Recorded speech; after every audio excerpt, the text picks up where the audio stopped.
Alors, Madame Slissa, la 29. Alors, la 29, c'est à la demande de l'association syndicale du lotissement Les Balcons de la Mayenne. Nous allons nommer une voie impasse des Iris. C'est leur demande, et la demande du nom même aussi. Oui, toujours dans le but de mieux identifier pour la Poste. Je mets aux voix qui est pour, qui est contre, qui s'abstient, adopté.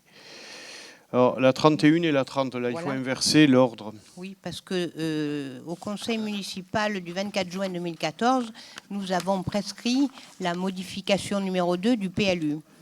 Alors, depuis, il y a eu la loi Allure, et la loi Allure nous demande, avant de voter, d'approuver la modification du PLU, de justifier de l'utilité de l'ouverture à l'urbanisation des zones qui sont concernées par la modification. C'est l'objet de la délibération 31.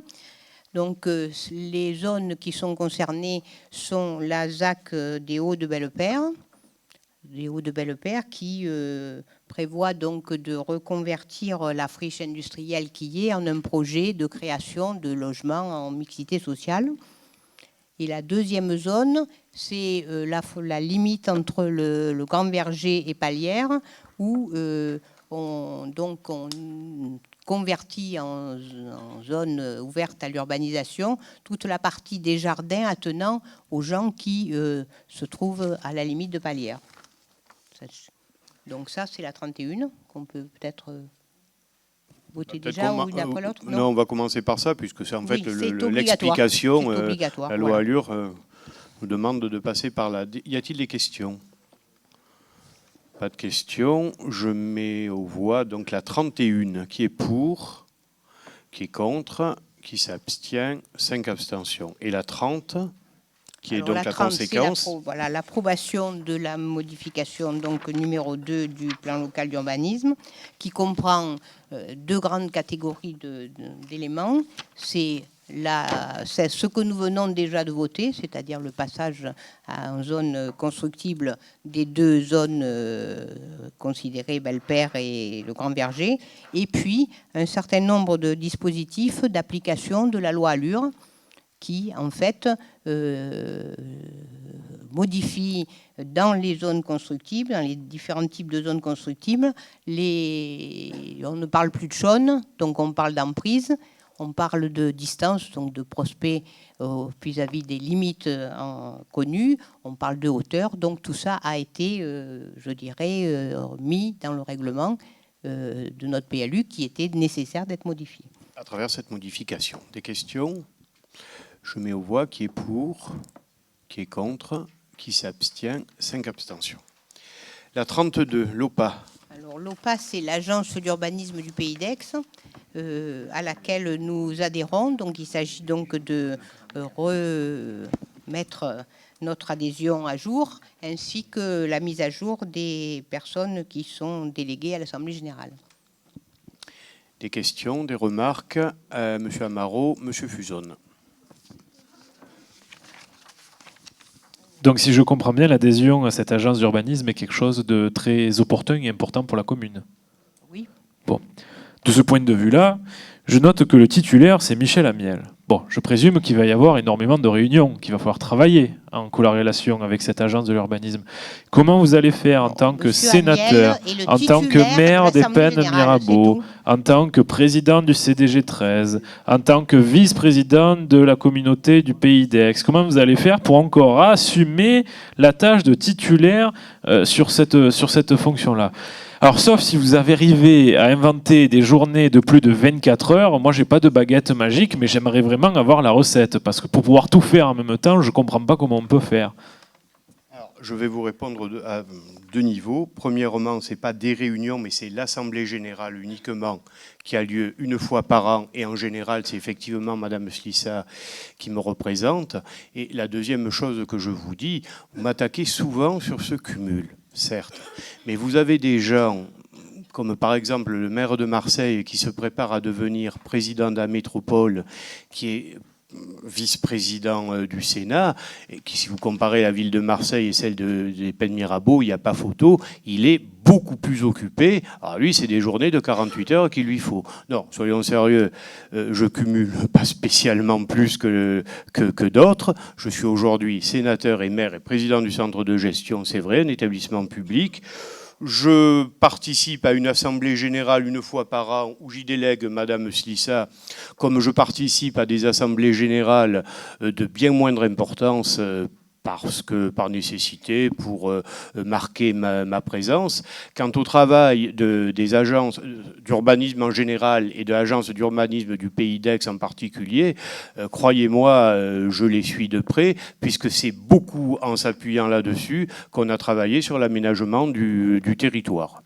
Enfin, moi, je note qu'on n'a qu'un conseil municipal par mois et qu'on a dû 3 fois le reporter juste pour convenir à votre agenda qui est quand même très très rempli. Donc je m'étonne encore une fois de vous voir en tant que super cumulard titulaire dans une telle fonction. Alors, excusez-moi, mais le report du conseil municipal de ce soir est justifié par la présence à laquelle je voulais effectivement particulièrement être pour défendre les intérêts de la commune et les intérêts du Pays d'Aix, pour participer au bureau du Pays d'Aix. Et voilà, et je tiens à préciser je dis juste que ça a été reporté 3 fois. Que j'ai été présent jusqu'au bout de ces instances-là, et que vous pouvez vérifier mon assiduité dans les différentes instances auxquelles je siège. Vous me faites une mauvaise querelle. Sur l'assiduité, pas du tout, puisque effectivement, contrairement à beaucoup autour de la table, c'est pas un point qu'on peut vous reprocher. Je ne vous reproche pas l'assiduité, je vous reproche le fait d'essayer de vouloir être partout. Alors, sauf si vous avez un frère jumeau, mais encore une fois, je le répète, être super cumulard et pouvoir tout faire, c'est les faits. On a juste reporté 3 fois le conseil municipal. Vous direz ça à monsieur Je dis juste ça. Qui veut. Moi, j'habite au Pennes Mirabeau, j'habite pas Marseille. Non, donc, non, mais si vous voulez, justement, ne me faites pas une mauvaise querelle. Ça, c'est encore une fois, vous reportez le sujet ailleurs. Moi, j'habite au Pennes Mirabeau. Ce que je vois en tant que conseiller municipal, vous payez vos impôts au Pennes Mirabeau, c'est que, contrairement à d'autres, c'est que vous êtes un super cumulard qui nous avait fait reporter 3 fois le conseil municipal. Ah, pardon, Madame Slissa dit que la première fois, c'est elle. Vous voyez, j'avais même pas sous... J'étais absente, tu voilà. le savais. Et donc c'est vraiment une mauvaise querelle. Voilà. Bon, je mets aux voix qui est pour... Ah, pardon, Monsieur Fuson, excusez-moi. Ouais, simplement, encore 20 500 € qui vont partir en fumée. Pour rien. Comme vous ne participez pas des impôts de la commune, je ne vous réponds même pas. Je mets donc aux voix qui est pour, qui est contre, 5 contre, qui s'abstient, adopté. La 33. Donc, il s'agit d'une convention pour l'occupation temporaire du domaine public pour l'installation d'une antenne Orange, donc pour une durée de 9 ans avec une redevance de 9 000 € par an et pour une occupation de 12 mètres carrés et demi, si je me souviens bien. Cette antenne au quartier des Cadeneaux sera située à l'entrée sud du cimetière. Des questions, des remarques, Madame ?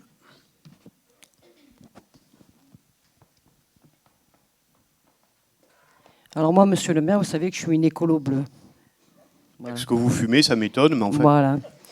Mais moi, tout ce qui est ondes électromagnétiques, je ne peux pas voter, donc je vais m'abstenir. Parfait.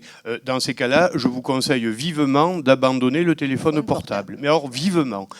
Parce que sachez que si je l'ai fait mettre là, c'est parce que c'est à proximité du cimetière et que je sache, les ondes électromagnétiques ne doivent pas trop déranger les morts. Et deuxièmement, parce qu'aujourd'hui, et ça va dans le sens de l'intervention qui a été faite tout à l'heure sur la couverture du territoire dans des domaines divers et variés, aujourd'hui, effectivement, nous pouvons tous constater que le quartier des Cadeneaux est particulièrement mal couvert. Mais j'explique le pourquoi. Hein. Je respecte votre vote, bien évidemment. Elle rayonne sur 3 écoles quand même. Donc elle rayonne sur l'école des Cadeneaux. On a respecté les distances habituelles. Oui, Non, mais vous pouvez le vérifier. Et les écoles, prenez une chaîne d'arpenteur et allez vérifier que les distances sont respectées. Vous savez, surtout avec des opérateurs que j'ai attaqués sur lesquels j'avais gagné quasiment jusqu'au bout, je ne vais pas prendre le risque de faire quelque chose qui irait contre. Mais c'est normal. Mais alors, je vous en prie, abandonnez le téléphone portable. Allez jusqu'au bout de votre logique. Je mets aux voix qui est pour, qui est contre. Ah, attendez, là, je ne sais plus, là. Les Républicains, accordez vos votes, pas forcément avec. Non, mais je sais que vous n'êtes pas... Non. Alors, monsieur Amaro, vous votez pour? Ah, pour. Madame, vous vous abstenez. Ah, ouais. Bien, la 34. Bon, ça, c'est une... La 34, c'est d'une convention... Non, c'est les voiries de palière 1. La rétrocession, donc palière 1, c'est une opération terminée. Donc, c'est une ZAC. Donc, nous récupérons la voirie. La CEMEPA nous la rend. Opération d'ordre, comme on dit. Qui est pour? Qui est contre? Qui s'abstient? Ah, vous voulez pas qu'on... Bon, d'accord. 3 abstentions. La 35... La boîte à coquilles. La 35, donc c'est une convention d'occupation du domaine public pour la boîte à coquilles. Donc la boîte à coquilles, c'est une sorte de renouvellement de convention. Et les conditions, les différences entre les deux, l'avant et l'après, c'est qu'on passe de 5 ans à 10 ans de convention et de 232 € par mois à 290. Bon, commerce bien connu sur la Gavotte. Des questions, des remarques? Je mets aux voix qui est pour, qui est contre, qui s'abstient. 2 abstentions. Je ne mets pas les coquillages. Ça peut faire mal, oui, mais rarement la boîte à coquilles. J'en consomme peu à titre personnel. Bien.